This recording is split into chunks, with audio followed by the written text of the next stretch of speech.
नमस्कार. आज आपण OOUTH प्रक्रियेवर चर्चा करणार आहोत. आपल्याकडे यावर काही नोट्स आहेत, OAuth-Notes.pdf नावाच्या डॉक्युमेंटमधून. हो, आणि आपला उद्देश आहे की या नोट्सच्या आधारे OAuth कसं काम करतं हे समजून घेणं. अगदी, म्हणजे यातले जे क्लिष्ट वाटणारे शब्द आहेत, client ID, redirect URI, scope, state, code, access token, refresh token, या सगळ्याचा अर्थ आणि वापर सोप्या भाषेत बघूया. सुरुवात कुठून करायची? OAuthचा मूळ उद्देश काय आहे तिथून? चालेल.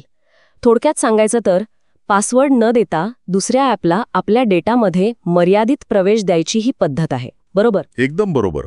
म्हणजे समजा तुम्हाला तुमच्या गुगल कॉन्टॅक्ट्स वापरून एका दुसऱ्या ॲपमध्ये मित्रांना इन्व्हाइट करायचं आहे, तर तुम्ही त्या ॲपला तुमचा गुगल पासवर्ड देत नाही. नाहीतर ते धोकादायक ठरेल. अगदी.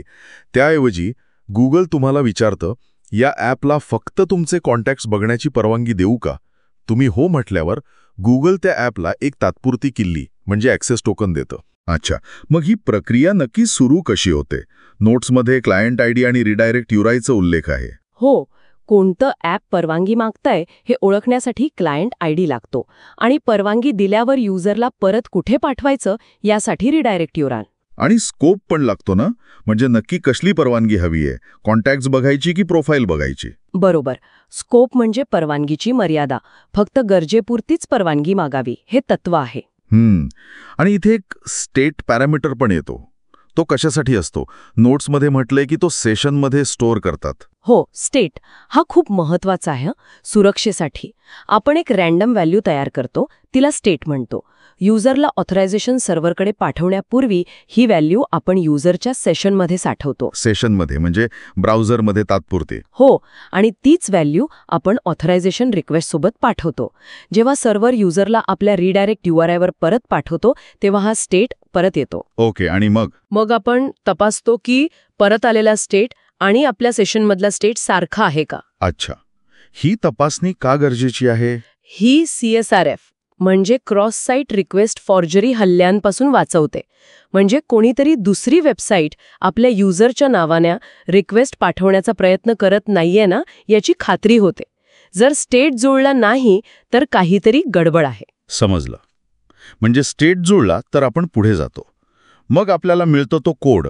हा कोड काय आहे? हा एक तात्पुरता कोड असतो. ऑथरायझेशन सर्व्हर म्हणतो, ठीक आहे, युजरने परवानगी दिली आहे, हा घ्या कोड. पण हा कोड म्हणजे अजून ॲक्सेस टोकन नाही. मग ॲक्सेस टोकन कसा मिळवायचा? या कोडचं काय करायचं? आता आपल्या ॲप्लिकेशन म्हणजे आपला सर्व्हर हा कोड घेतो, सोबत आपला क्लायंट आयडी आणि अजून एक गुप्त गोष्ट क्लायंट सिक्रेट, हे सगळं घेऊन ऑथरायझेशन सर्व्हरच्या टोकन एंडपॉइंटला एक बॅक चॅनल रिक्वेस्ट पाठवतो. बॅक चॅनल म्हणजे जी युजरला दिसत नाही? हो, ही सर्व्हर टू सर्व्हर रिक्वेस्ट असते आणि तिथे हा कोड आणि क्लायंट सिक्रेट पडताळून पाहिला जातो. सगळं बरोबर असेल तर सर्व्हर आपल्याला ॲक्सेस टोकन आणि सोबत रिफ्रेश टोकन देतो. अच्छा, म्हणजे हा खरा खजिना आहे. ॲक्सेस टोकन आणि रिफ्रेश टोकन हे दोन्ही आपण सेशनमध्ये स्टोअर करतो. बरोबर.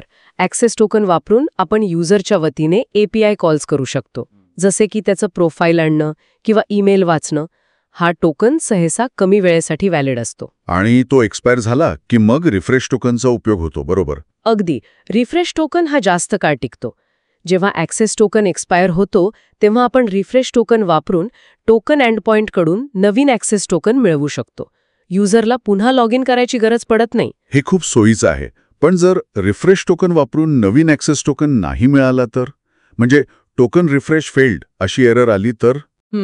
असं होऊ शकतं. जर रिफ्रेश टोकन स्वतःच एक्सपायर झाला असेल किंवा तो रिव्होक केला गेला असेल, अशा वेळी मात्र युजरला पुन्हा संपूर्ण लॉग इन प्रक्रियेतून जावं लागतं. बरं. आणि शेवटचा टप्पा म्हणजे लॉग आउट. नोट्समध्ये ऑथ लॉग आउटचा उल्लेख आहे. हो, लॉग आउट करताना आपण दोन गोष्टी करतो. एक म्हणजे आपण ऑथरायझेशन सर्व्हरला सांगतो की हे ॲक्सेस टोकन आणि रिफ्रेश टोकन आता रद्द करा. याला टोकन रिव्होकेशन म्हणतात. म्हणजे ते टोकन नंतर कुणी वापरू नये म्हणून. बरोबर. आणि दुसरी गोष्ट म्हणजे आपण आपल्या ॲप्लिकेशनमधलं युजरचं सेशन क्लिअर करतो. म्हणजे आपल्या बाजूने पण लॉगआउट पूर्ण होतं. खरंच. OAuth किती विचारपूर्वक बनवलं आहे. पासवर्ड शेअर न करता सुरक्षितपणे आणि मर्यादित वेळेसाठी परवानगी देण्याची ही पद्धत खरंच प्रभावी आहे. नक्कीच, पण एक विचार करण्यासारखा मुद्दा आहे. रिफ्रेश टोकनमुळे जरी वापर सोपा होत असला तरी तो जर लीक झाला तर त्याचा गैरवापर होऊ शकतो, कारण तो दीर्घकाळ टिकतो. म्हणजे रिफ्रेश टोकनची सुरक्षा ही खूप महत्वाची आहे. अगदी. नुसता ॲक्सेस टोकन मिळालं म्हणजे झालं असं नाही, तर त्या रिफ्रेश टोकनचं काय करायचं, तो किती सुरक्षित ठेवायचा, हा सुद्धा तितकाच महत्त्वाचा प्रश्न आहे. त्यावर विचार करायला हवा.